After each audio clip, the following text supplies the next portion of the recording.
Notre message est clair. Our message is clear. There is an agreement, the only and best deal possible, and we cannot renegotiate it. But we can clarify and reassure. No new deal. That's the message from the EU to British Prime Minister Theresa May as she tries to garner more support for Brexit back home. Hello, I'm Anand Naidu, and this is The Heat.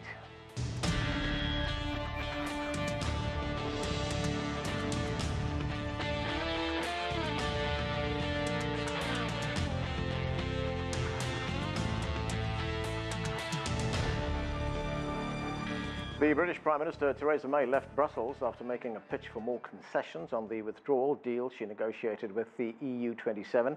If she was hoping to take something away that would be acceptable to a rebellious parliament back home, she left disappointed. EU leaders did say, however, that they would offer help with any, quote, clarification that might be required, but it wouldn't be legally binding. For more, we turn now to CGTN's Richard Bestic. He's in London. And Richard, let's just take a step back. What specifically was Theresa May looking for, and where does the UK stand now? Well, as you were saying there, Anand, she was looking for clarification. She got very little more than a few warm words from Brussels, and some words that weren't even warm. EU Commission President Jean-Claude Juncker described her position as vague and nebulous. She later confronted him on this before going on to say that she'd been, quote, crystal clear with leaders about what she needs on Brexit. Have a listen. The EU is clear, as I am, that if we are going to leave with the deal, this is it. But my discussions with colleagues today have shown that further clarification and discussion following the Council's conclusions is, in fact, possible. There is work still to do, and we will be holding talks in coming days about how to obtain the further assurances that the UK Parliament needs in order to be able to approve the deal. The trouble is, Anand, that May might well be crystal clear, but the EU 27 want to know what will get through the UK Parliament, what will quieten her fractious backbenchers.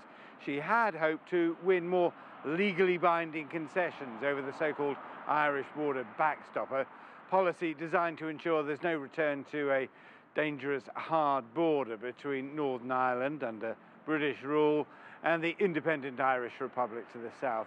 Resistance to it here in the UK capital is so great that May hasn't even been able to put her withdrawal deal to Parliament for a vote, and earlier in the week she was forced to defend herself against a leadership challenge from her own members of Parliament. And the political climate here is toxic. So, Richard, what options are there that remain for the British Prime Minister? What are the prospects for a smooth Brexit or perhaps another referendum? Well, it's very difficult to see how she can find a way around the current impasse. The DUP, the Democratic Unionists from Northern Ireland, upon whom May depends for her parliamentary majority, have already dismissed Brussels, saying the response has confirmed all their worst fears. And with her own rebellious backbenchers unchanged in their position, she's very, very unlikely indeed to get a deal through Parliament. Neither is it anticipated she'll be able to get a no-deal Brexit through Parliament. She could go back to the people for a second referendum, Anand, as you suggest, except that she has consistently rejected that move as a betrayal of the first referendum. The Labour opposition is tuning up for a vote of confidence in the government, but there are questions about where that would lead.